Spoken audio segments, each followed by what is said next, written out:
এই দেখি কাপড় খোল। কি করছেন মালকিন? চম্পা, তুই আমার বাড়ি চাকরানি হয়ে আমার স্বামীর সাথে চক্কর চালাচ্ছিস? না মালকিন, সেটা আমি নিজেই চাকরানির সাথে হাতে নাতে প্রমাণ করে নিচ্ছি। তুই ভিতরে ঢোক, আজ আমার স্বামী এসে কি করে আমি দেখবো।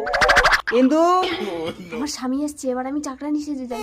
বাবু, উরি বাবা, আমার বউ তো চাকরানির গুলো নকল করে আমার পরীক্ষা নিচ্ছে। ঠিক আছে, কি ভাবছো মালিক? তোমার বউ এই ঘরে ঘুমোচ্ছে, চলো আমরা ওই ঘরে ঢুকে ধাপুর দুপুর খেলা করি। আরে ধাপু ধাপু, সামান্য চাকরানি হয়ে তুই মালিকের হাত ধরে টানিস? যা বেরিয়ে যা, কোনোদিন যেন আমার ঘরে তোকে না দেখি।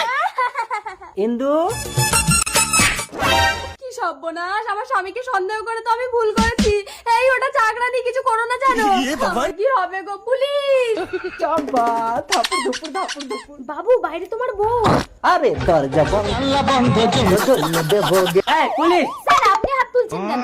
স্যার দেখুন না, চাকরানিটা আমার স্বামীকে নিয়ে ভিতরে ঢুকে কি সব। দেখি, কই দেখি।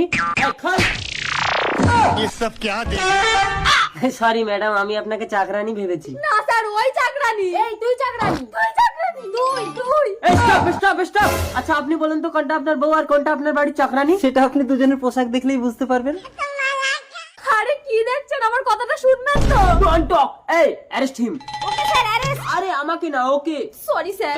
আচ্ছা ঠিক আছে, আপনি বিশ্বাস না করেন ওর স্বামীকে ডেকে শুনুন। ওর স্বামীর কাছে শুনে কোনো লাভ হবে না, কেন?